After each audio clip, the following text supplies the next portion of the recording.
Local breaking news. This is WYFF News 4 at 6 in high definition.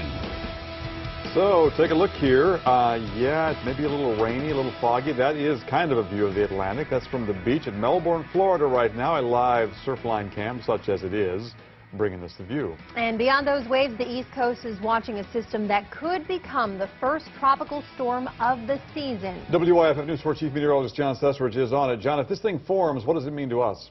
For us here in the Western Carolinas and northeastern Georgia, Michael and Gabrielle, nothing. In fact, it's going to bring us a beautiful 4th of July weekend, and I'll talk more about that in detail a bit later on. Different story, though, for the Carolina coast. But something that's kind of interesting, the hurricane hunters have been flying through a well-defined low right here, about 110 miles to the east of Melbourne, Florida. But there's very few thunderstorms around the center. That's all to the south. And something that's kind of interesting, a lot of dry air is kind of filtered down from the north, and it's keeping the system from getting organized. So right now, it's not a depression, it is not a tropical storm, and it's got to get through all this dry air before it actually develops. But still, the Hurricane Center has given it an 80% chance of this low actually develop into either a tropical depression or most likely a tropical storm, either later on tonight or during the day tomorrow. As far as for the Carolina coast, the impacts really won't be until Wednesday night into Thursday, maybe into Thursday night. Winds will increase, maybe some rain, high surf, and rip currents. But right now, some of the computer models are starting to print out a little bit more of a turn to the right, which means farther out to sea, which would be great news. I'll talk more about that in detail a little bit later on. Now back to you, Gabrielle. John, thank you. And remember, you can also keep an eye on the situation by using our WYFF News 4 Hurricane Tracker. If you do not already have it, all you have to do is download it from your app store. It includes tropical updates from WYFF News 4 meteorologists, interactive maps, and a threat meter that shows you how much of an impact a storm will have on our area. It is all at your fingertips on the WYFF News 4 Hurricane Tracker app. Now to a case of murder involving a young woman. Investigators believe she was strangled by her much older boyfriend. You may remember this case of Emily Asbill. Tonight, community is remembering her exactly 1 year later. WYFF News 4's Myra Ruiz is live and local in Lawrence County for us tonight. Myra, good evening. Good evening, Michael. You know, there is a gag order that was issued in this case which prevents the family of the victim from making comments about this case, but it hasn't stopped anyone from showing how they feel. Just minutes ago, balloons were launched in memory of 19-year-old Emily Anna Asbill, or EA as she was known to her friends and family. They went up into the sky after gathering here at the Rosemont Cemetery in Lawrence County, just outside the city limits of Clinton.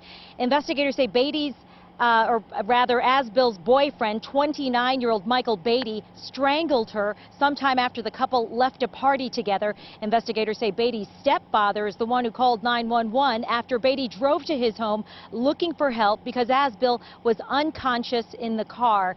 A lot of people have gathered here at this the ceremony in honor of EA. They're still here around her gravesite. These are friends, family members. The mother is there. We spoke to her earlier. She says it's been a really tough year, but with the support of her faith, her family and friends, that has made it a lot easier. EA leaves behind a sister who you might see there in the white dress. That is her older sister who came out for this as well. A lot of people very shocked by what happened 1 year ago today after learning about her death. Now, the suspect in this case, Michael Beatty, is set to go to trial. A date, though, has not been set according to the clerk's office. He is charged with murder. There is also a co-defendant in this case. His name is William Alexander. He is a friend of Beatty's who was with the couple as they left the party. He's charged with accessory after the fact. Again, no one is allowed to make comments about the case, but they did take time today, of course, to show how much they miss Emily, or EA, and that's what they were doing here today at Rosemont Cemetery just outside Clinton. Myra Ruiz, WYFF News 4, live in Lawrence County. All right, Myra, thank you. A Greenville native accused of human trafficking is due in court next week. Jermaine Williams faces 2 counts of human trafficking and 2 counts of promoting prostitution. He could get life in prison if he's convicted of all of it. Attorneys say his accomplice, 19-year-old Veronica Melvin, has applied for youth offender status. If that's approved, she could face 3 years in prison. Both are in jail in Alabama right now. They were caught in a nationwide sting on child sex trafficking. Take a look at this teenage girl. She's 15 years old, and the Spartanburg County Sheriff's Office tells us she is an endangered runaway tonight. Her name is Vasquavia Littlejohn. She was last seen wearing a pink T-shirt and pink shorts. The deputies tell us she ran away yesterday and did not have her prescribed medication with her. If you see her, call 911 right away. We have a WYFF News 4 update now. The Anderson Regional Joint Water System has given the all clear, but some customers say they are still seeing problems with their water. The boil water notice has been lifted for the Anderson County area, but there are still complaints about water color and odor. ANMED is giving patients the option of tap or bottled water now. Heath Smith is the owner of the Pet Tavern in Anderson, and he says for over a month he has not been able to use the water from the tap. I take pride in healthy fish here, and I definitely don't want to send people home with, unhealthy fish. So I have to go out and buy water, purchase water from other means, and it's not cheap at all. Last week, officials say a failure at the Anderson Regional Joint Water System pump forced a widespread water outage. The water company says there is no contamination and it is working to clear the discoloration. Officials say there should be noticeable improvement in clarity within the next day or so. First responders say poor communication was their biggest problem at an emergency last Friday, and we have a follow-up for you tonight with WYFF News 4's Stephanie Trotter joining us now. Steph, what did you find out? Greenville County fire chiefs have complained about poor communication in the field for quite some time, Michael. Their association has even assigned a special committee to investigate the issue. As the scene cleared from last Friday's chemical reaction that shut down Malden Road, Gant's fire chiefs started evaluating the crisis.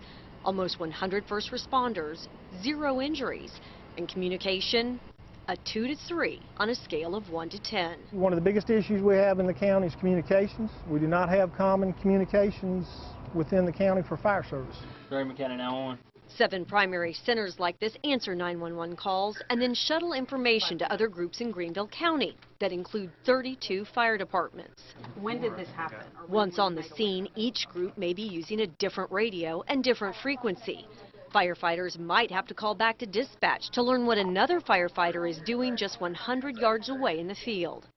The Greenville County Fire Chiefs Association assigned a special committee to investigate the problem. It's an issue that's been going on for quite some time. It gets worse as time goes on, but yes, we've had a committee that's been looking at this exact issue for almost a year now. When possible, multiple agencies come together for mock drills like this one held in January. At these, first responders practice a unifying system for large-scale emergencies. We've instructed all of our officers, firefighters, and EMS how we're going to do communications if something like that should happen. But at small-scale incidents like Friday's, most groups use their own systems, clouding communication.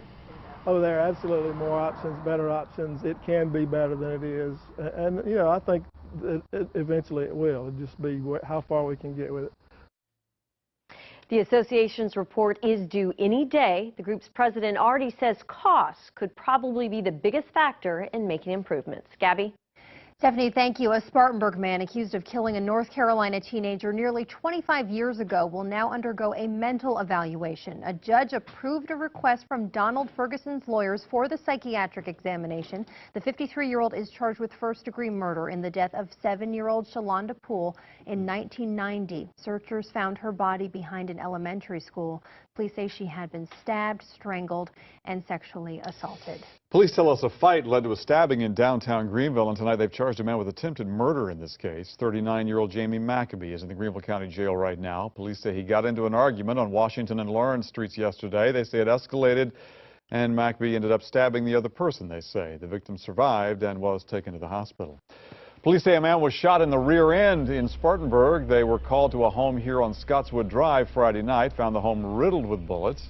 Investigators say the back door was shattered. Several bullet holes were found around that back door, shell casings in the living room. Officers say a man in the home was taken to Spartanburg Regional. Police tell us he had 2 gunshot wounds to the buttocks.